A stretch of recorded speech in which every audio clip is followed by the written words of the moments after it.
नमस्कार दोस्तों, decode exam में आप सभी का स्वागत है। आज की क्लास में हम लोग डिस्कस करने वाले हैं पर्यावरण एवं पारिस्थितिकी की घटना चक्र और ये इस सीरीज का 20th लेक्चर है। तो अगर अभी तक आपने आगे के लेक्चर्स नहीं देखे हैं तो आप प्लेलिस्ट में जाइए, वहां पर एक बार इन लेक्चर्स को जरूर देखिए। परीक्षा की दृष्टि से ये बहुत ही महत्वपूर्ण क्लास है। तो चलिए आज की क्लास को स्टार्ट करते हैं मेरे साथ ऐश्वर्या सिंह के साथ। आज की क्लास को स्टार्ट करने से पहले थोड़ी सी इंफॉर्मेशन मैं आप लोगों को दूंगी फाउंडेशन कोर्स की, जो कि डिकोड एग्जाम आप लोगों के लिए लेकर आया है। इस फाउंडेशन कोर्स में एंटायर आरओ के सिलेबस को कवर किया गया है थ्रू वीडियो लेक्चर्स। यहाँ पर आपको नोट्स प्रोवाइड की जाएगी पीडीएफ की फॉर्मेट में, आपको टेस्ट सीरीज प्रोवाइड की जाएगी। यहाँ पर आप अपने परफॉर्मेंस को इवेलुएट कर सकते हैं और अगर आपको किसी भी तरीके का डाउट होता है तो आप टेलीग्राम ग्रुप पे पूछ भी सकते हैं। परीक्षा की दृष्टि से एक महत्वपूर्ण फाउंडेशन बैच है ये, तो इसको आप लोग जरूर ज्वाइन करिए। डिकोड एग्जाम आप लोगों के लिए समान हिंदी की पुस्तक भी लेकर आया है, जो कि आप घर बैठे ऑर्डर कर सकते हैं फ्लिपकार्ट या फिर अमेजोन से, या फिर अगर आप चाहें तो इसको अपने नियरेस्ट बुक स्टोर पे जाकर खरीद सकते हैं। परीक्षा की दृष्टि से महत्वपूर्ण पुस्तक है, एक बार इसका अध्ययन आप लोग जरूर करिए। और अगर इससे रिलेटेड या फाउंडेशन कोर्स से रिलेटेड आपको कोई भी इंफॉर्मेशन चाहिए तो आप इस नंबर पर व्हाट्सएप करिए, यहाँ पर आपको सारी इंफॉर्मेशन प्रोवाइड करा दी जाएगी। चलिए आज की क्लास का हम पहला प्रश्न देखेंगे। टॉपिक है प्रदूषण। तो पहला प्रश्न है, मानव जनित पर्यावरणीय प्रदूषण कहलाते हैं human caused environmental pollution is called. ये यूपीपीसीएस प्रीलिम्स 2005 में पूछा गया प्रश्न है और इस प्रश्न को कई बार रिपीट भी किया गया है। तो आप याद रखिएगा, जब भी हम ह्यूमन कॉज्ड एनवायरमेंटल पॉल्यूशन की बात करते हैं, मानव जनित पर्यावरणीय प्रदूषण की बात करते हैं, इसके लिए जो टर्म हम यूज करते हैं वो हम कहते हैं एंथ्रोपोजेनिक।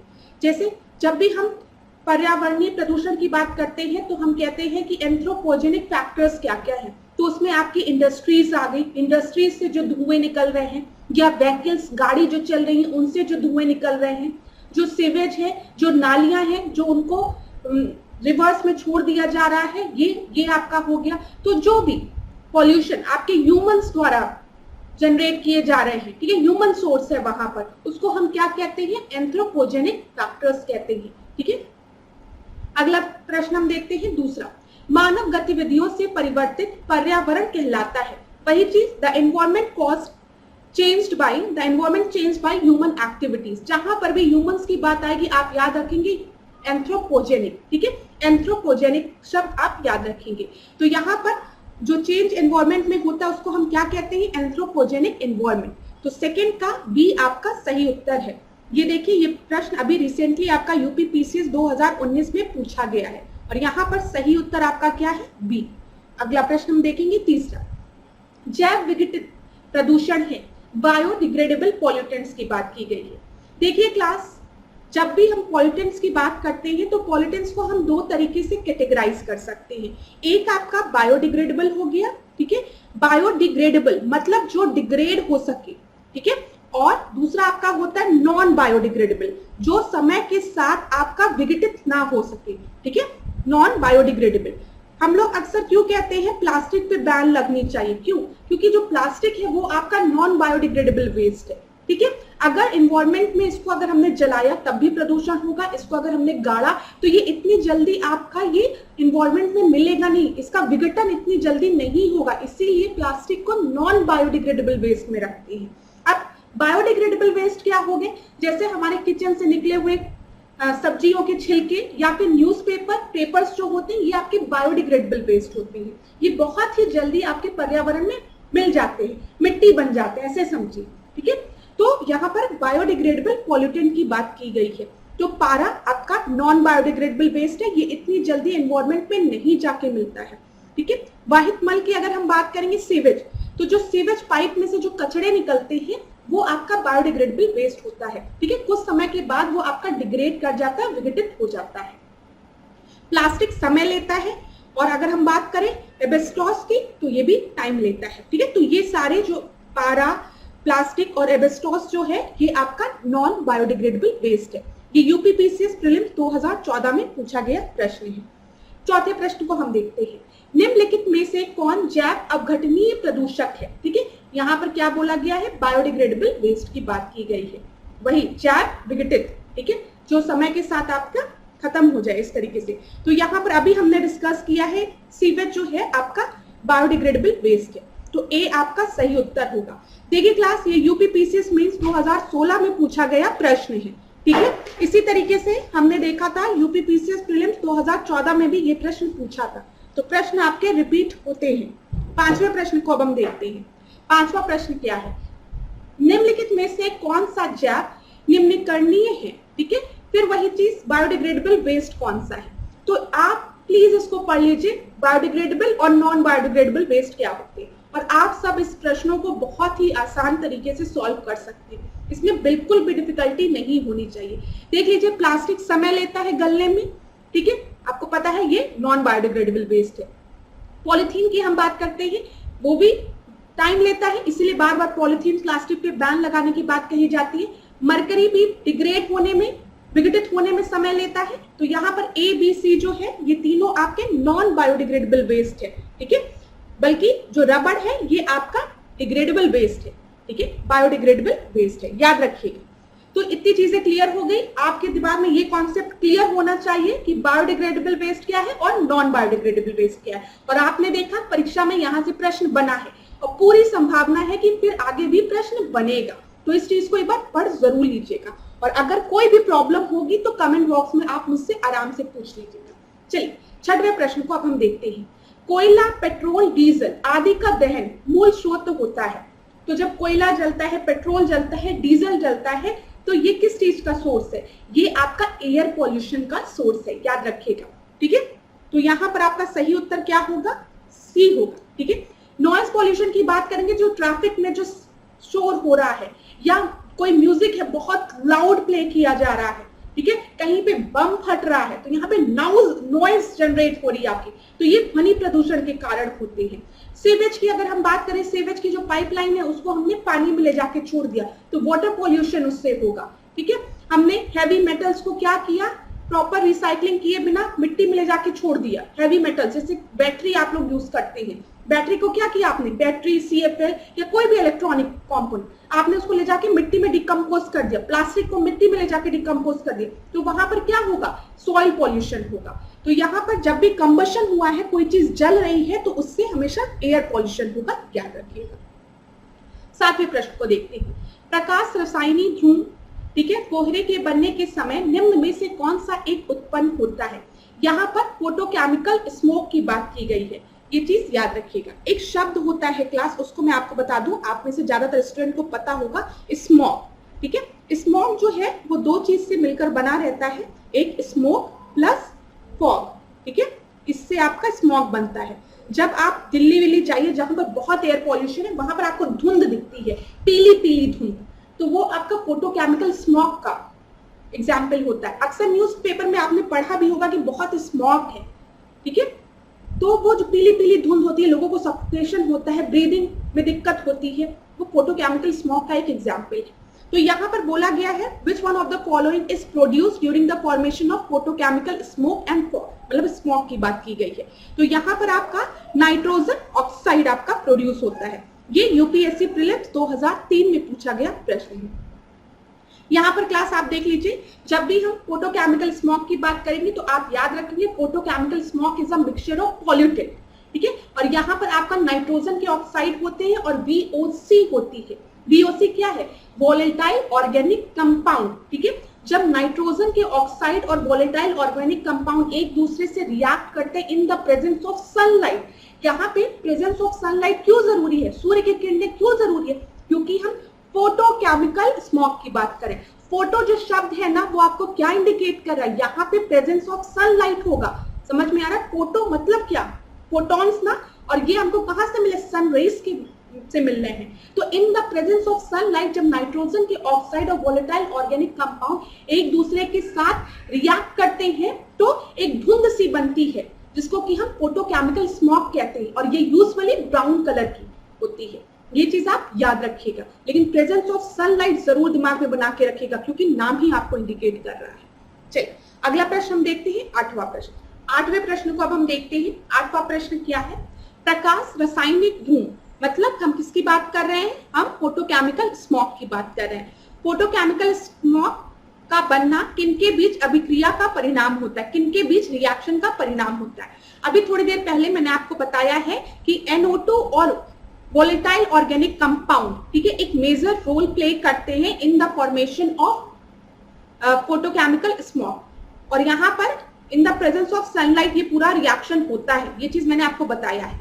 अब यहाँ पर देखिए NO2 कहाँ कहाँ दिया गया है, NO2 आपका यहाँ दिया गया है, NO2 आपका यहाँ दिया गया है। और मैंने आपको बताया आप एक चीज पर ध्यान देंगे, फोटोकेमिकल स्मॉग की बात कर रहे हैं, हम प्रकाश की बात कर रहे हैं, तो उसका मतलब in the presence of sunlight जो है वो कंपल्सरी है। तो हम देख लेते हैं यहाँ पर, देखिए सूर्य के प्रकाश की उपस्थिति में, ठीक है, ये ऑप्शन ए में दिया है और ऑप्शन बी में दिया है। यहाँ पर लिखा है शाम के समय, तो ये तो गलत ही हो गया। तो अगर आपने मेरी बात को ध्यान से सुना होता कि NO2 और प्रेजेंस ऑफ सनलाइट और वोलेटाइल ऑर्गेनिक कंपाउंड, इन सबके बीच में जब रिएक्शन होता है तो फोटोकेमिकल स्मॉग आपका प्रोड्यूस होता है, तब भी आप इस प्रश्न को बहुत आसानी से कर सकते थे। यहाँ पर 8th का ए आपका सही उत्तर है। अब क्लास देखिए, ये यूपीएससी 2013 का प्रश्न है। अगर आपको पता भी नहीं था कि NO2 होता है कि नहीं, आपको बस आप दिमाग लगाते कि फोटोकेमिकल स्मॉग की बात की जा रही है, प्रकाश रासायनिक धूम की बात की जा रही है, तो इसका मतलब प्रकाश का प्रेजेंस होगा, लाइट का प्रेजेंस होगा, मतलब सनलाइट का प्रेजेंस होगा, तब भी आप कितने ऑप्शंस को एलिमिनेट कर सकते थे। ऑप्शन ए आप एलिमिनेट कर सकते थे, यहाँ पे सूर्य की प्रकाश की उपस्थिति की बात की गई है, साथ ही साथ आप बी एलिमिनेट कर सकते थे। तो अब आप इन दोनों में कंफ्यूज होते कि ए होगा कि बी होगा, तब भी आप 50% प्रश्न को आराम से सॉल्व कर सकते थे। अब दो ऑप्शन में आपको फाइंड आउट करना था कि क्या करेक्ट आंसर है, ठीक है। यहाँ पर हम एक बार देखते हैं, यहाँ पर आपको सन दिख रहा है, प्रेजेंस ऑफ सनलाइट है, यहाँ पर नाइट्रोजन डाइऑक्साइड आपको दिख रहा है, यहाँ पर पैन आपको दिख रहा है, ठीक है, यहाँ पर HNO3 है, ठीक है, यहाँ पे एल्डिहाइड्स है, यहाँ पे देखिए O3 है। O3 का फॉर्मेशन कैसे हो रहा है, जब हमारे एटमॉस्फेयर में जो ऑक्सीजन प्रेजेंट है वो एक नेसेंट ऑक्सीजन के साथ रिएक्ट करता है, जिसको कि हम एक एटॉमिक ऑक्सीजन कहते हैं, तब O3 का फॉर्मेशन होता है, ओजोन का फॉर्मेशन होता है। एक बार पेपर में प्रश्न बना था कि जो ओजोन है वो आपका एटमॉस्फेयर में कैसे प्रेजेंट है, तो मैंने आपको बताया था ओजोन को हम दो तरीके से क्लासिफाई कर सकते हैं। एक आपका बैड ओजोन होता है, एक आपका गुड ओजोन होता है। गुड ओजोन क्या होता है, जब ये O3 जो है, ये जो ओजोन है वो आपके समताप मंडल में होता है, स्ट्रेटोस्फीयर में होता है, तो हम उसको गुड ओजोन कहते हैं। हम उसको गुड ओजोन क्यों कहते हैं, गुड ओजोन हम इसको इसलिए कहते हैं क्योंकि ये अल्ट्रावायलेट रेस को पृथ्वी पर आने से रोकता है, यूवी रेस को, पराबैंगनी किरणों को पृथ्वी पर आने से रोकता है। तो याद रखिएगा, जब भी ओजोन आपका समताप मंडल में होता है तो वो गुड ओजोन कहलाता है, वो पृथ्वी को एक तरीके से प्रोटेक्ट कर रहा रहता है यूवी रेस से। लेकिन जब यही ओजोन आपके ट्रोपोस्फियर में, ठीक है, ये याद रखिएगा, ट्रोपोस्फियर मतलब आपके एटमॉस्फेयर में प्रेजेंट हो, तो ये एक पॉल्यूटेंट की तरह बिहेव करता है और ये एक सेकेंडरी पॉल्यूटेंट की तरह बिहेव करता है, याद रखिएगा। ये चीज आपको पता होनी चाहिए, कंफ्यूज मत होइएगा। तो यहाँ पर आपका ए सही उत्तर है। 9वें प्रश्न को हम देखते हैं। क्लास, अगर कोई भी प्रश्न आपको नहीं समझ में आता है, एक्सप्लेनेशन नहीं समझ में आती है, तो बेझिझक कमेंट बॉक्स में मुझसे पूछ लिया करिए। नेक्स्ट क्लास में हम उस प्रॉब्लम को डिस्कस कर लिया करेंगे, ठीक है। 9 प्रश्न को हम देखते हैं। धुआं में आंखों को प्रभावित करने वाला कौन सा शक्तिशाली उत्तेजक होता है, ठीक है। तो यहाँ पे powerful irritant that affect the eyes in a smoke, तो यहाँ पर आप याद रखिएगा पैराऑक्सी एसिटाइल नाइट्रेट, ठीक है, पैन जिसको कहते हैं, इसकी वजह से आंखों में जलन सी होती है। ये आपका एक सेकेंडरी पॉल्यूटेंट है। पॉल्यूटेंट देखिए दो तरीके का होता है क्लास, एक प्राइमरी पॉल्यूटेंट होता है, एक सेकेंडरी पॉल्यूटेंट होता है। प्राइमरी और सेकेंडरी। प्राइमरी पॉल्यूटेंट जो होता है, ध्यान से सुनिएगा मेरी बात, जो प्राइमरी पॉल्यूटेंट होता है ना, ये आपके डायरेक्टली सोर्स से एमिट होता है। जैसे मैंने आपसे कहा कि आप गाड़ी से जा रहे हैं, गाड़ी से जो धुआं निकल रहा है उसमें कार्बन डाइऑक्साइड, कार्बन मोनोऑक्साइड सब प्रेजेंट है। तो यहाँ पर जो सोर्स ऑफ पॉल्यूशन है वो आपकी गाड़ी है और डायरेक्टली कार्बन डाइऑक्साइड और कार्बन मोनोऑक्साइड या दूसरे आपकी गैसेस निकल रही हैं जो कि पॉल्यूटेंट है। इसी तरीके से इंडस्ट्रीज में जब कुछ जल रहा होता है तो वहां पर भी धुआं निकलता है और उस धुएं में आपकी carbon dioxide, carbon monoxide, sulphur dioxide, different gases present होती है जो कि आपके पॉल्यूटेंट की तरह बिहेव करती है, ठीक है, प्रदूषक की तरह बिहेव करती है। ये प्राइमरी है, क्यों? क्योंकि ये डायरेक्टली सोर्स से एमिट हो रही है। लेकिन बहुत से ऐसे पॉल्यूटेंट होते हैं जो एक दूसरे से रिएक्ट करके एक नए पॉल्यूटेंट फॉर्म करते हैं, जैसे पैन। ठीक है, पैन जो है वो आपका एक सेकेंडरी पॉल्यूटेंट है, ये डायरेक्टली सोर्स से नहीं निकलता है, ये कुछ प्राइमरी पॉल्यूटेंट से रिएक्ट करने के बाद बनता है, उसको हम सेकेंडरी पॉल्यूटेंट कहते हैं। समझ में आ गया होगा आपको। चलिए 10वें प्रश्न को देखते हैं। समान स्थितियों में वातावरण में प्रदूषक उत्पन्न करने वाली गैस है, तो कौन सी गैस है? Carbon monoxide, carbon dioxide, nitrogen या फिर ऑक्सीजन। आपको पता है जब भी हम एटमॉस्फेयर की बात करते हैं तो हमारे एटमॉस्फेयर में सबसे ज्यादा अमाउंट में कौन सी गैस प्रेजेंट होती है? एयर को हम मिक्सचर कहते हैं। क्यों मिक्सचर कहते हैं? क्योंकि एयर में डिफरेंट डिफरेंट गैसेस आपकी प्रेजेंट होती है, जिसमें सबसे ज्यादा अमाउंट किसका होता है? नाइट्रोजन का होता है, आपको पता है। उसके बाद हम बात करते हैं कि ऑक्सीजन प्रेजेंट होता है, कार्बन डाइऑक्साइड प्रेजेंट होता है। तो यहाँ पर बोला गया है प्रदूषण, तो जो कार्बन मोनोऑक्साइड है ये तो आपका प्रदूषण है। जब कार्बन डाइऑक्साइड का क्लास जो वो है, रेशियो है, परसेंटेज है, वो बढ़ने लगता है तब दिक्कत होती है, तब हम कहते हैं ग्लोबल वार्मिंग हो रही है। ठीक है, तो यहाँ पर प्रदूषण की बात की गई है, तो याद रखिएगा कार्बन मोनोऑक्साइड आपका प्रदूषण है। ठीक है, और बाकी जो गैसेस दी है ये तो हमारे एयर में प्रेजेंट भी होती है नेचुरली। 11वें प्रश्न को हम देखते हैं। निम्नलिखित में से कौन एक द्वितीय प्रदूषक नहीं है? देखिए सेकेंडरी पॉल्यूटेंट पूछ लिया, जो मैंने अभी आपको बताया था। प्राइमरी पॉल्यूटेंट जो होते हैं, ठीक है, वो आपके क्या होते हैं? वो डायरेक्टली सोर्स से एमिट होते हैं। सेकेंडरी पॉल्यूटेंट रिएक्शन के बाद फॉर्म होते हैं। तो यहाँ पे पैन दिया है, स्मोक दिया है, सल्फर डाइऑक्साइड दिया है और ओजोन दिया है। तो जो सल्फर डाइऑक्साइड है वो आपके डायरेक्टली सोर्स से एमिट होता है ना, डायरेक्टली सोर्स से एमिट होता है, इस वजह से ये एक प्राइमरी पॉल्यूटेंट होता है, ना कि सेकेंडरी पॉल्यूटेंट। लेकिन यहाँ पर जब हम बात करते हैं पैन की, स्मोक की, ओजोन की, तो ये आपके सेकेंडरी पॉल्यूटेंट होते हैं, ये आफ्टर रिएक्शन ये फॉर्म होते हैं। चलिए 12वें प्रश्न को हम देखते हैं। निम्नलिखित में से कौन द्वितीय प्रदूषक है? ठीक है, कौन है? स्मोक है, कार्बन डाइऑक्साइड है, कार्बन मोनोऑक्साइड है, फ्लाई ऐश है। तो क्लास अभी हमने डिस्कस किया है, जो स्मोक है वो आपका सेकेंडरी पॉल्यूटेंट है। ठीक है, ए। कार्बन डाइऑक्साइड जो है वो डायरेक्टली अगर कहीं पे आग लगेगी, कंबशन होगा, कुछ चीज जल रहा होगा, कार्बन डाइऑक्साइड रिलीज होगी। ठीक है, कार्बन मोनोऑक्साइड रिलीज होगी। फ्लाई ऐश क्या होता है? जब कोयला वोयला जल रहा होता है तो जो राख बचती है, ठीक है, उसको हम फ्लाई ऐश कहते हैं। तो यहाँ पर ये सब आपके प्राइमरी पॉल्यूटेंट हैं। 13वें प्रश्न को हम देखते हैं। अधूरे प्रज्वलन के कारण मोटर कार एवं सिगरेट से निकलने वाली रंगहीन गैस कौन सी है? तो यहाँ पे colourless gas emitted from the motor cars and the cigarette due to incomplete combustion. तो यहाँ पर आपका जो सही उत्तर है वो क्या है? Carbon monoxide. सी आपका सही उत्तर है। 13वें का सी सही उत्तर है। इनकम्प्लीट कंबशन जब भी होता है तो कार्बन मोनोऑक्साइड आपकी रिलीज होती है। 14 प्रश्न को देखते हैं। मोटर वाहनों से निकलने वाली निम्न में से कौन सी एक मुख्य प्रदूषक गैस है? तो मोटर व्हीकल की बात की गई है। ठीक है, तो यहाँ पर कार्बन डाइऑक्साइड है, कार्बन मोनोऑक्साइड है, मार्श गैस है और नाइट्रोजन ऑक्साइड है। तो याद रखिएगा जब भी हम मोटर व्हीकल्स की बात करते हैं तो यहाँ पे मुख्य रूप से कौन सी गैस निकलती है? Carbon monoxide. 14 का बी आपका सही उत्तर है। ये बिहार पीसीएस में भी पूछा गया, उत्तराखंड पीसीएस में भी रिसेंटली पूछा गया है। 15 प्रश्न को अब हम देखते हैं। वाहनों में पेट्रोल के जलने से निम्न धातु वायु को प्रदूषित करती है। तो यहाँ पर क्या प्रदूषित करती है? Mercury, cadmium, lead, carbon dioxide. Class यहाँ पर बोला गया है वाहनों में पेट्रोल के जलने से निम्न धातु की बात की गई है। देख लीजिए, धातु की बात की गई है, मतलब गैस की बात नहीं की गई है। तो कार्बन डाइऑक्साइड तो नहीं होगा, क्योंकि कार्बन डाइऑक्साइड एक गैस है, ना कि एक धातु है। इतना तो आप सभी को पता होगा। अब मरकरी, कैडमियम, लेड की अगर हम बात करें तो 15 का सी आपका सही उत्तर है। आपने पढ़ा होगा नॉकिंग के लिए लेड का यूज किया जाता है व्हीकल्स में। ठीक है, ये साइंस का प्रश्न बनता है कि नॉकिंग के लिए किसका यूज किया जाता है, तो वहां पर हम बताते हैं पीबी का यूज, जिसको कि लेड कहते हैं। ये पूछा गया प्रश्न है। 16 प्रश्न को हम देखते हैं। सीएनजी का मुख्य घटक क्या है? कॉम्प्रेस नेचुरल गैस, जिसको कि हम कहते हैं। ठीक है, दो तरीके की बात हम करते हैं। कॉम्प्रेस नेचुरल गैस की बात की जाती है और लिक्विफाइड पेट्रोलियम गैस की बात की जाती है। तो यहाँ पे पूछा गया है कॉम्प्रेस नेचुरल गैस का घटक क्या है, मुख्य घटक? CO2, N2, H2 या फिर CH4। तो मैं बता दूं कॉम्प्रेस नेचुरल गैस का जो मुख्य घटक है वो आपका मीथेन है, जिसको कि हम CH4 कहते हैं। ये 2020 में रिसेंटली पूछा गया एक प्रश्न है।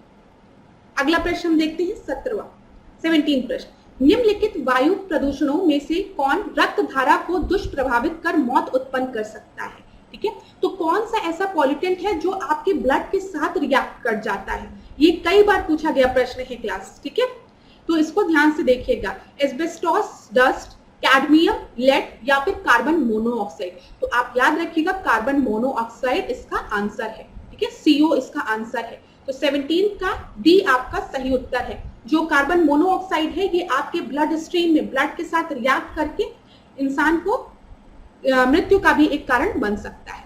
18 प्रश्न को देखते हैं। निम्नलिखित में से कौन सा वायु प्रदूषक ऑक्सीजन की अपेक्षा अधिक शीघ्रता से रक्त में के हीमोग्लोबिन में घुल जाता है? तो देखिए वही चीज, जब भी हम ब्रीदिंग करते हैं क्लास, देखिए ये साइंस का एक प्रश्न जो पेपर में बनता है कि हीमोग्लोबिन की जब बात की जाती है तो इट कैरीज ऑक्सीजन, ठीक है, ऑक्सीजन, ब्लड जो है वो ऑक्सीजन को हमारी बॉडी में, देखिए हीमोग्लोबिन जो है वो तो ठीक है ब्लड को रेड कलर देता है, और ब्लड क्या करता है, ऑक्सीजन को ट्रांसपोर्ट करता है बॉडी में हर जगह, ठीक है। तो यहाँ पर ये प्रश्न बना है कि ऑक्सीजन की अपेक्षा अधिक शीघ्रता से रक्त के हीमोग्लोबिन में कौन घुल जाता है? वो है आपका कार्बन मोनोऑक्साइड, जो कि अभी हमने डिस्कस किया है। ये एक पॉल्यूटेंट है और ये मृत्यु का कारण भी हो सकता है। तो 18 का सी आपका सही उत्तर है। प्रश्न देखिए किसी भी तरीके से पूछे उसका आंसर आपको पता होना चाहिए। तो 17, 18 जो है वो एक ही प्रश्न है, लेकिन पूछने का तरीका थोड़ा सा डिफरेंट है। 19 प्रश्न को देखते हैं।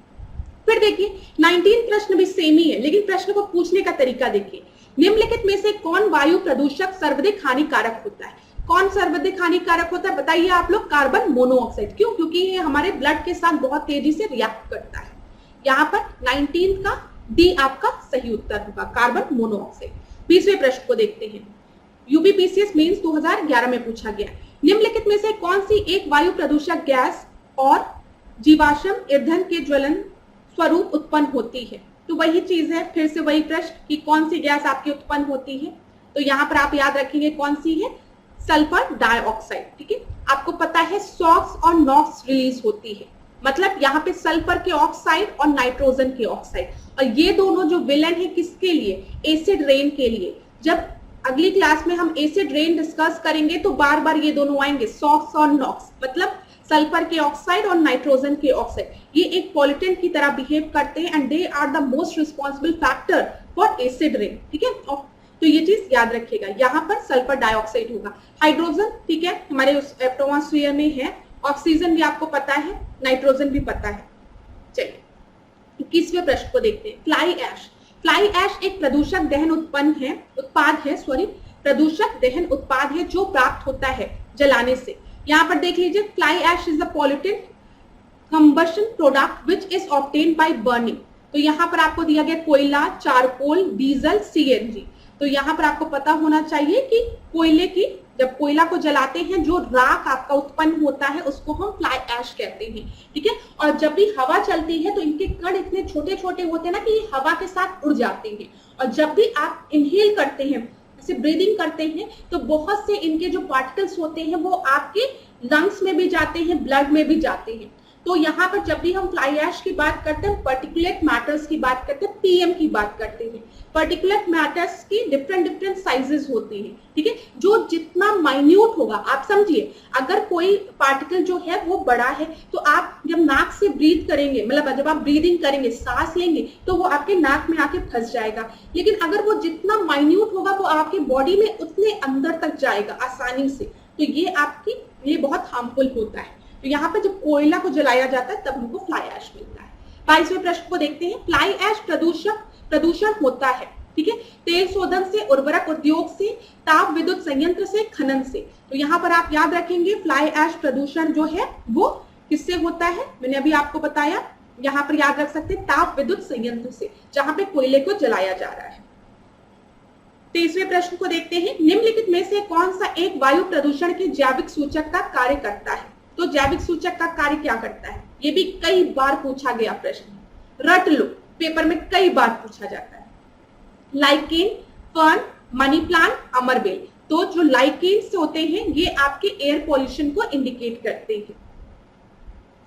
अच्छा, आप लोग मुझे कमेंट बॉक्स में एक आंसर बताइए कि लाइकेन एक सिम्बायोटिक रिलेशनशिप शो करता है किसके किसके बीच में? एल्गी फंगी के बीच में, फंजाई के बीच में, ठीक है, जिसको कि हम वो शैवाल और कवक के बीच में, या फिर बैक्टीरिया एल्गी के बीच में, किसके बीच में सिम्बायोटिक रिलेशनशिप शो करता है? लाइकेन्स, ठीक है, मुझे बताइएगा। चलिए 24वां प्रश्न देखते हैं। पेपर में पूछा गया प्रश्न है, इसलिए मैं आपसे पूछ रही हूँ ये प्रश्न। निम्नलिखित में से कौन सा वायु प्रदूषण का सूचक है? तो अभी हमने बताया आपको लाइकेन, लेकिन ये यूपीपीसीएस 2021 का प्रश्न है। यहाँ पे जो मॉस दिया है ना, ये भी एक तरीके से क्या इंडिकेट करता है? Air pollution. जब आपको सोचिए, ये इंडिकेट करता है कि वातावरण में पॉल्यूशन ज्यादा है, ठीक है, तो यहाँ पर दोनों सी और डी दोनों ऑप्शन आपके सही थे। 25वें प्रश्न को हम देखते हैं। निम्नलिखित में से कौन सा वायु प्रदूषण के जैविक सूचक का प्रसिद्ध उदाहरण है? फिर वही बात, देखिए बार बार एक ही प्रश्न पूछा जा रहा है। प्रश्न का सही उत्तर क्या है बता दीजिए अब जल्दी से। लाइकेन्स, ठीक है, ठीक है, इस तरीके से लिखा रहता है इंग्लिश में, और आप मुझे बताएंगे किन के बीच में ये सिम्बायोटिक रिलेशनशिप शो करता है। प्रश्न आपको समझ में आ गया होगा। जो भी पास्ट ईयर्स के क्वेश्चंस लगा रहे हैं, जिनकी तैयारी अच्छी चल रही है, उनको पता है कि ये कितने इंपॉर्टेंट प्रश्न है। 26वें प्रश्न को देखते हैं। निम्नलिखित में से कौन प्रदूषण संकेतक पौधा है? फिर वही प्रश्न, इसका उत्तर क्या होगा बताइए? लाइकेन्स। 27 लाइकेन सबसे अच्छा सूचक है किसका? वायु प्रदूषण का, ठीक है, तो यहाँ पर ए आपका सही उत्तर होगा, एयर पॉल्यूशन का। 28वां प्रश्न।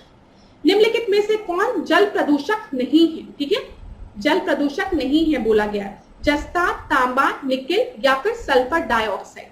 सल्फर डाइऑक्साइड मैंने आपको बताया है, ये एटमॉस्फेयर में रिलीज होता है, ये आपकी एक गैस होती है, ठीक है, तो ये सल्फर डाइऑक्साइड जो है वो एयर पॉल्यूशन के लिए रिस्पॉन्सिबल होता है, वायु प्रदूषण के लिए, ठीक है। बल्कि यहाँ पर जो बचे हुए हैं आपके जस्ता, तांबा, निकेल, ये आपके जल प्रदूषक होते हैं। सल्फर डाइऑक्साइड आपका वायु प्रदूषक है, तो यहाँ पर उत्तर क्या होगा? डी। अगला प्रश्न देखते हैं 29।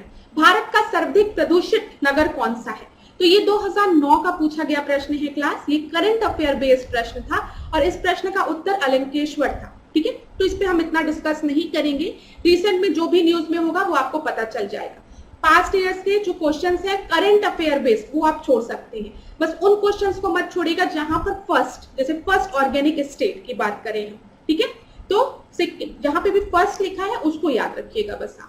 30वें प्रश्न को हम देखते हैं। ये 2019 में बीईओ प्रीलिम्स में पूछा गया प्रश्न है और ये भी एक करंट अफेयर प्रश्न था, ठीक है। देखिए क्यों? क्योंकि जनवरी 2020 की बात की गई है यहाँ पर, और बीईओ की परीक्षा जो थी हुई थी वो आपके 2020 में हुई थी, तो यहाँ पर इसका उत्तर जो था वो झरिया था, तो इस प्रश्न को भी आप छोड़ सकते हैं क्योंकि हम अब 2023 में हैं। 31 प्रश्न को देखते हैं। प्रदूषण युक्त वायुमंडल को निम्न में से किसके द्वारा स्वच्छ किया जाता है? ठीक है, तो प्रदूषण युक्त वायुमंडल को निम्न में से किसके द्वारा स्वच्छ किया जाता है? ऑक्सीजन, वर्षा या फिर नाइट्रोजन द्वारा। अच्छा, यहाँ पर अगर आपको कुछ भी नहीं पता है तो आपको एक चीज तो समझ में आती होगी कि अक्सर जब बारिश हो जाती है तो वातावरण कितना शुद्ध लगता है ना, कितनी ठंडी ठंडी हवा लगती है, लगता है सब जगह गंदगी एकदम खत्म हो गई। क्यों खत्म हो गई? इसलिए खत्म हो गई क्योंकि जो हमारे सराउंडिंग्स में, हमारे एयर में जो पॉल्यूटेंट था, जो प्रदूषण थे, जब बारिश हुई तो वो पानी के साथ, मतलब बूंदों के साथ नीचे जमीन पे आके गिर गए, ठीक है, तो इस तरीके से वातावरण आपका शुद्ध हो जाता है। तो आर्टिफिशियल रेन का भी यूज किया जा रहा है प्रदूषण के लेवल को घटाने के लिए, ये चीज पता होना चाहिए आपको कि आर्टिफिशियल, आप देखिए आर्टिफिशियल क्लाउड्स फॉर्मेशन किया जा रहा है, रेनफॉल कराई जा रही है ताकि जो प्रदूषण है वो कम हो सके। कई मेट्रो सिटीज में आप देखते होंगे बड़े बड़े टैंकर चलते हैं और वो पानी को स्प्रिंकल करते हुए चलते हैं, मतलब फव्वारे की तरह पानी को रोड पे ऐसे गिराते हुए चलते हैं आसमान से। क्यों? क्योंकि जो डस्ट है बहुत, वो पानी के साथ नीचे बैठ जाए। 32वें प्रश्न को देखते हैं। वायु प्रदूषण नियंत्रण हेतु 2018 में वायु प्रणाली का शुभ आरंभ किस नगर राज्य में किया गया था? अब क्लास ये भी एक करंट अफेयर बेस्ड प्रश्न है, इसको भी आप छोड़ सकते हैं, ठीक है, क्योंकि करंट अफेयर बेस्ड प्रश्न है। इसका उत्तर आपका वैसे है दिल्ली। 33rd प्रश्न को अब हम देखते हैं। ये 2002 का है आपका, एशियन ब्राउन क्लाउड्स, और 2003 में ये पूछा गया, ये भी एक करंट अफेयर बेस्ड प्रश्न है। पूर्वी एशिया में एशियन ब्राउन क्लाउड्स आपका कहाँ पे था? तो ये छोड़ दीजिए आप इसको, दक्षिण एशिया इसका आंसर होगा, लेकिन इसका कोई मतलब नहीं है, ठीक है। एशियन ब्राउन क्लाउड्स आपको पता है, हमने जो अभी बात की है आपसे, फोटोकेमिकल स्मॉग, जो आपके क्लाउड्स जो होते हैं वो एकदम भूरे रंग के, उसकी बात हो रही है। 34 प्रश्न वो देखते हैं। कथन, जाड़े की ऋतु में दिल्ली में वायु प्रदूषण उच्च स्तर का रहता है। कारण दिया है, मोटर गाड़ियों में दहन प्रक्रिया जाड़े में बढ़ जाती है। तो क्लास 34 का जो आंसर होगा वो आपका सी होगा। क्यों? ये आपका सही है। जाड़े के समय आपको पता है, अभी हमने स्मोक के बारे में डिस्कस किया, स्मोक किस चीज से बनता है? स्मोक प्लस फॉग से। ठीक है, एक रीजन ये होता है कि स्मोक बनने के पीछे आपका स्मोक था, फॉग भी आ गया ठंडे में, दोनों का रिएक्शन हुआ, आपका स्मोक फॉर्म हुआ, स्मोक और फॉग के प्रेजेंस से। दूसरा ये होता है, जो ठंडी हवाएं होती है ना वो भारी होती हैं, तो जब वो भारी होती हैं तो वो जमीन के ज्यादा करीब होती है। ठीक है, अब आप समझो, अगर गर्म हवा थी तो वो ऊपर उठ जाती है, तो पॉल्यूशन इतना नहीं होता है, वो एक जगह से दूसरी जगह मूव करती रहती है। ठीक है, हल्की होती है तो आसानी से मूव करती रहती है, लेकिन जब ठंडी हो जाती है, ठंड में ठंडी हवा तो ये नीचे बैठती है। ठीक है, जिसके वजह से पॉल्यूशन और बढ़ जाता है ठंडक में। तो यहाँ पर 34 का सी आपका सही उत्तर है। 35 देखते हैं। इनडोर वायु प्रदूषक का सर्वाधिक महत्वपूर्ण प्रदूषक है। इनडोर की बात की गई है, sulphur dioxide, carbon dioxide, nitrogen dioxide, radon gas. और यहाँ पर आपका सही उत्तर जो है वो है रेडॉन गैस। ये एक अच्छा प्रश्न है। Sulphur dioxide, carbon dioxide, nitrogen dioxide, ये सब आपके प्राइमरी पॉल्यूटेंट हैं, लेकिन ये आपके आउटडोर पॉल्यूटेंट के लिए ज्यादा रिस्पॉन्सिबल है, क्योंकि व्हीकल से, इंडस्ट्रीज से ये एमिट हो रहे हैं। लेकिन अगर हम इनडोर की बात करें तो रेडॉन गैस सर्वाधिक महत्वपूर्ण प्रदूषक है। 36 प्रश्न को देखते हैं। सिगरेट के धुएं में मुख्य प्रदूषक है। सिगरेट के धुएं में आपको कौन सा प्रदूषक मिलता है?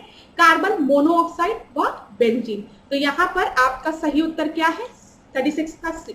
ये प्रश्न आपका रिपीट हो सकता है, तो याद रखिएगा कि सिगरेट के धुएं में बेंजीन और कार्बन मोनोऑक्साइड होता है। 37 देखते हैं। ये तो देखिए यूपीपीसीएस प्रीलिम्स 2021 का ही प्रश्न है, तो पूरी संभावना है फिर से रिपीट हो सकता है। रिंगलमैन स्केल की बात की गई है। Ringelmann scale, main scale, Ringelmann scale की बात की गई है। इसका प्रयोग किसके घनत्व मापन में होता है? तो धुआं का, प्रदूषित जल का, कोहरा का या फिर ध्वनि का।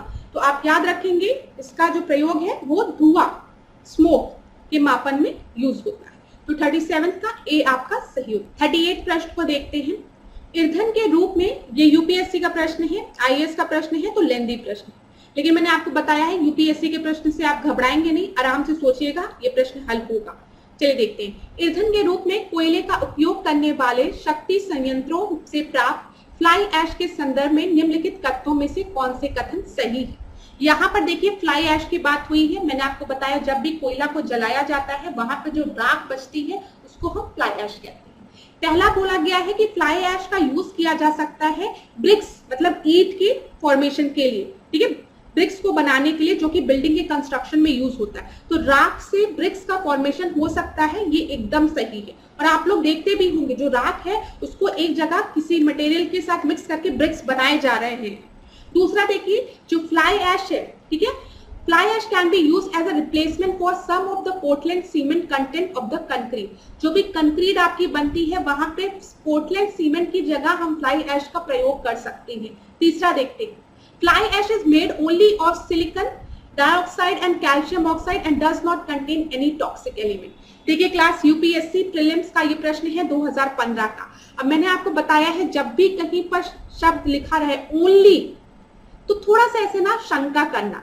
अब आप बताओ, अभी तक मैं आपको बार बार बता रही हूँ कि जो फ्लाई ऐश है वो आपका एक पॉल्यूटेंट है, एक प्रदूषक है। ठीक है, तो तीसरा स्टेटमेंट जो लिखा है कि फ्लाई ऐश में केवल सिलिकॉन डाइऑक्साइड और कैल्शियम ऑक्साइड से बना होता है ये, और इसमें कोई भी टॉक्सिक तत्व नहीं होते।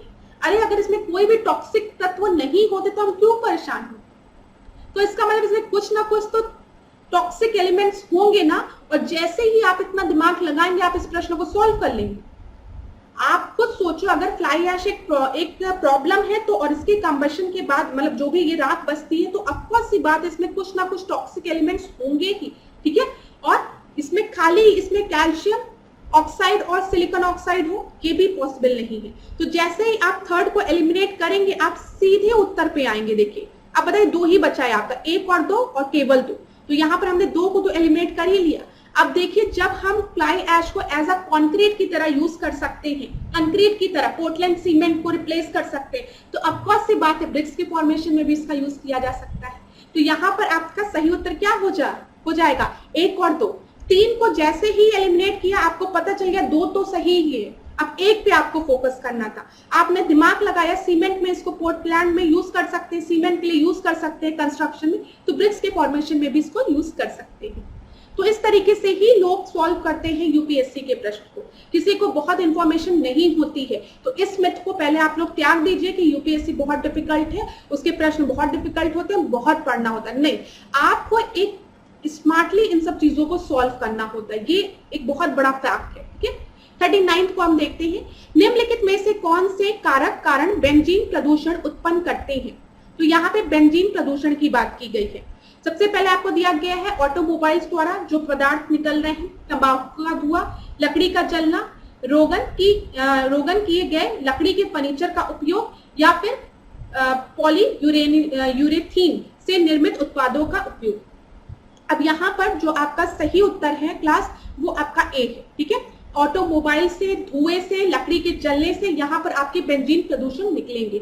अभी मैंने आपको बताया था कि सिगरेट की जब हमने बात की थी कि सिगरेट के जलने से कौन कौन सी गैस एमिट होती है, कार्बन मोनोऑक्साइड और बेंजीन की डिस्कशन हमने किया था। तो यहाँ पर देख लीजिए, आप इस तरीके से इसको भी सॉल्व कर सकते हैं। तो 1, 2, 3 आपका सही उत्तर है, ये याद रखिएगा। जब भी कोई चीज बर्न हो रही है वहां पे बेंजीन का एमिशन हो रहा है। 40 प्रश्न को हम देखते हैं 40वें। निम्नलिखित में से कौन सा एक वायु प्रदूषण की रोकथाम की एक संयंत्रीय विधि नहीं है? ठीक है, तो back filter, cyclone collector, cyclone separator या फिर साइक्लोन डिवाइडर। तो कौन सी एक यंत्रीय विधि नहीं है, ये चीज देखिएगा। ठीक है, तो जब बैक कलेक्टर की हम बात करते हैं तो यहाँ पर मेनली आपकी जो इंडस्ट्रीज होती है वहां पे इनको लगा दिया जाता है, और जो भी आपके डस्ट पार्टिकल, जो बड़े बड़े डस्ट पार्टिकल्स होते हैं वो यहाँ पे आके कलेक्ट हो जाते हैं। तो यहाँ पर जो सही उत्तर आपका है वो है डी, आपका सही उत्तर है साइक्लोन डिवाइडर। यहाँ पे साइक्लोन सेपरेटर, साइक्लोन कलेक्टर, ये सब आपके क्या करते हैं, ये वायु प्रदूषण के रोकथाम के लिए एक यंत्र है। ठीक है, बैक 41 प्रश्न को हम देखते हैं। हमारे देश के शहरों में वायु गुणवत्ता सूचकांक एयर क्वालिटी इंडेक्स का परिकलन करने में साधारणतः निम्नलिखित वायुमंडलीय गैसों में से किनको विचार में लिया जाता है? अब ये भी देखिए यूपीएससी प्रीलिम्स 2016 के पेपर का प्रश्न है। अब क्लास, अब एक बात बताओ, हम जब से एयर पॉल्यूशन की बात कर रहे हैं, हम बार बार कार्बन मोनोऑक्साइड की बात कर रहे हैं, हम बार बार, मैंने आपसे कहा नाइट्रोजन डाइऑक्साइड की बात हमने की, नॉक्स की बात हम करते हैं, हम सॉक्स की बात करते हैं, सल्फर डाइऑक्साइड की बात करते हैं। और मैंने आपको बताया एसिड रेन के लिए रिस्पॉन्सिबल जो 2 मेन गैसेस होती है वो सॉक्स और नॉक्स होती है, ये भी आपको पता है। ठीक है, जब मैंने आपको बताया कि जब हम एटमॉस्फेयर की बात करते हैं, हम एयर की बात करते हैं, तो हमारे एटमॉस्फेयर में कार्बन डाइऑक्साइड नेचुरली प्रेजेंट होती है। ठीक है, ये चीज होती है। अब चलो यहाँ पर देखते हैं, 1, 2, 3, 4, 5 दिया गया है और एयर क्वालिटी इंडेक्स की बात की गई है भारत में। तो इतना तो कंफर्म है कि कार्बन मोनोऑक्साइड होगा, ठीक है, सल्फर डाइऑक्साइड होगा, नाइट्रोजन डाइऑक्साइड होगा। कार्बन मोनोऑक्साइड जो है ये तो आपका डायरेक्टली व्हीकल से एमिट हो रहा है, ठीक है, और सल्फर डाइऑक्साइड भी आपका, तो यहाँ पर 2, 3, 4 तो होगा ही। अब मीथेन और कार्बन डाइऑक्साइड में आपको थोड़ा सा कंफ्यूजन होगा, तो मैं बता दूं इस प्रश्न का जो सही उत्तर है वो आपका बी है। ठीक है, एयर क्वालिटी इंडेक्स की जब हम बात करेंगे उसमें कार्बन मोनोऑक्साइड, नाइट्रोजन डाइऑक्साइड और सल्फर डाइऑक्साइड आपकी इनको कैलकुलेट किया जाता है, मतलब कितना इनका प्रेजेंस है। आप देखिए कई जगह तो अब एयर पॉल्यूशन इंडेक्स आपका लगा रहता है, एयर क्वालिटी इंडेक्स कि क्या है, अभी एयर क्वालिटी इंडेक्स क्या चल रहा है। चलिए 42 प्रश्न को अब हम देखते हैं। WHO की वायु गुणवत्ता दिशा निर्देशकों के संदर्भ में निम्नलिखित कथनों पर विचार कीजिए। ये यूपीएससी प्रीलिम्स 2022 का प्रश्न है, देख लीजिए 22 का प्रश्न है। अब आपको बिल्कुल भी नहीं पता है कि पार्टिकुलेट मैटर 2.5 कितना होना चाहिए, पार्टिकुलेट मैटर 10 कितना है, मैं आपको बताती हूँ। यहाँ पर थोड़ा सा आपको लॉजिक लगाना है तो आप थोड़ा सा इस प्रश्न को सॉल्व कर सकते हैं। मैंने आपको बताया जो भी पार्टिकुलेट मैटर्स होते हैं उनकी डिफरेंट साइजेस होती है, ठीक है। कोई कण, कोई पार्टिकुलेट मैटर जो है, जो जितना बड़ा होगा, अगर वो बड़ा होगा तो आपकी बॉडी के अंदर नहीं जाएगा, ठीक है, यहाँ पर आके रुक जाएगा या फिर हो सकता है नाक में नोजल में जाके रुक जाए, लेकिन वो जितना छोटा होगा वो उतने अंदर तक आपकी बॉडी में जाएगा।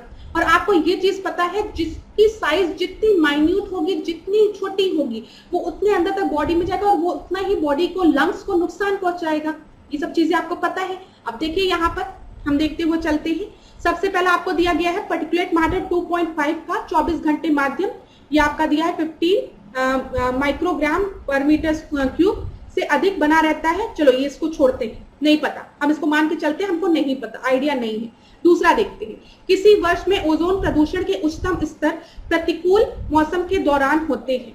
यहाँ पे क्या लिखा है, किसी वर्ष में ओजोन प्रदूषण के उच्चतम स्तर प्रतिकूल मौसम के दौरान होते हैं।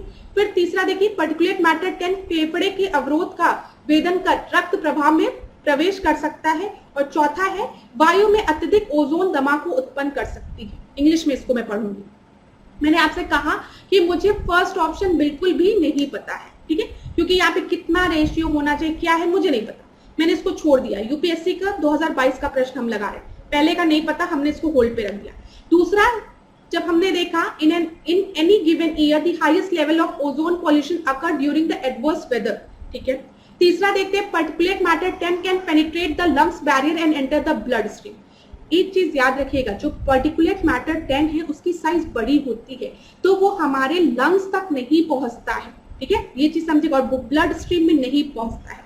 मैंने आपको बताया पार्टिकुलेट मैटर 2.5 जब साइज डिक्रीज होगी, ऐसे समझो पार्टिकुलेट मैटर की साइज 10 की अगर ये है तो 2.5 की ये है, तो ये हमारे बॉडी में लंग्स तक पहुंचता है और ब्लड स्ट्रीम में जाके मिलता है। तो दूसरा, जो तीसरा आपका दिया गया है ये तो आपका गलत है, और तीसरे को एलिमिनेट करो, ये एलिमिनेट हो गया। अब 1 और 4 सही होगा या तो 1 और 2 सही होगा, ठीक है। तो अब हमको देखना है, तो जो पहले ऑप्शन में जो भी आपको इंफॉर्मेशन दी है, फैक्चुअल इंफॉर्मेशन, ये आपको पता हो चाहे ना पता हो, मैटर ही नहीं करता है।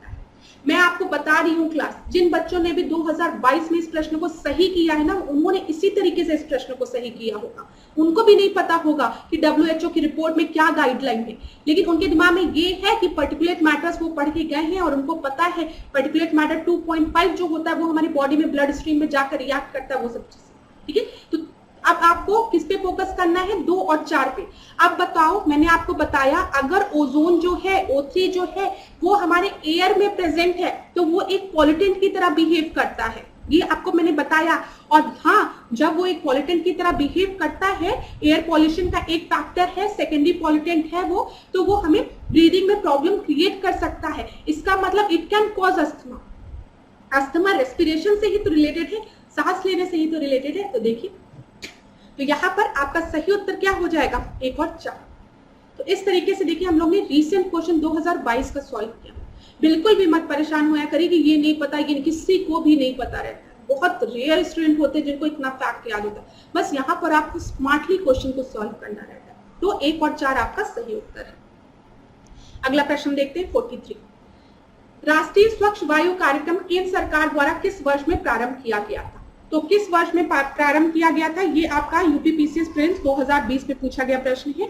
लेकिन ठीक है, ये राष्ट्रीय स्वच्छ वायु कार्यक्रम है तो ये पूछा जा सकता है कि कब ये प्रारंभ किया गया था। ये एक इंपॉर्टेंट प्रश्न है, ध्यान में। सर इसका क्या है, 2019 में, ठीक है। 43 का डी आपका सही उत्तर है। 44 देखते हैं, वायु प्रदूषण निवारण एवं नियंत्रण अधिनियम किस वर्ष बना था? तो ये आपका बना था 1981 में। ये भी याद रखिएगा, पेपर में पूछा गया है और पूछा जा सकता है। चलिए 45 प्रश्न देखते हैं। मेट्रोपॉलिटन शहरों में निम्नलिखित में से कौन सा या कौन से मुख्य वायु प्रदूषक होते हैं? तो यहाँ पर आप सभी को पता है कौन से होते हैं, बताइए टाइम लेके। यहाँ पर आपका जो आंसर था वो आपका क्लियर नहीं था। सल्फर डाइऑक्साइड की भी हम बात करते हैं, नाइट्रोजन डाइऑक्साइड की भी बात करते हैं, कार्बन मोनोऑक्साइड की भी बात करते हैं, ठीक है। तो यहाँ पर ये इसका आंसर सही नहीं दिया गया था, तो आपने अगर कोई भी टिक लगाया था तो आपको मार्क्स मिल गए होंगे। तो आज 46 प्रश्न को अब हम देखते हैं। अभी एक प्रश्न बचा हुआ है। निम्नलिखित कथनों पर विचार कीजिए। अल्पजीवी जलवायु प्रदूषकों को न्यूनीकृत करने हेतु जलवायु एवं स्वच्छ वायु गठबंधन G20 समूह के देशों की एक अनोखी पहल है। ये देखिए, ये यूपीएससी प्रीलिम्स 2017 का प्रश्न है, ठीक है। फिर यहाँ पे दिया गया CCAC मीथेन काला कार्बन एवं हाइड्रोफ्लोरोकार्बन, ठीक है, हाइड्रोफ्लोरोकार्बन HFC की बात की गई है, पर केंद्रित है। एक बार इंग्लिश में पढ़ते हैं इसको, 46 को। यहाँ पर climate and clean air collision की बात की गई है, बोला गया है ये G20 का एक इनिशिएटिव था और CCAC जो है वो मीथेन, ब्लैक कार्बन और हाइड्रोफ्लोरोकार्बन पे फोकस करता है। यहाँ पर क्लास इसको सही करिए, यहाँ पर दोनों सेम ही ऑप्शन दिया गया है, ओनली 2 आपका, ठीक है, और ओनली 2 ही आपका सही होगा। ये जो है ये G20 ग्रुप की आपकी इनिशिएटिव नहीं था, CCAC ये एक सिविल सोसाइटी द्वारा प्रेरित था, तो यहाँ पे G20 जो दिया गया है वो आपका गलत है। और इस प्रश्न का जो सही उत्तर है वो क्या है, 2 है आपका केवल, ठीक है। 47 प्रश्न को हम देखते हैं।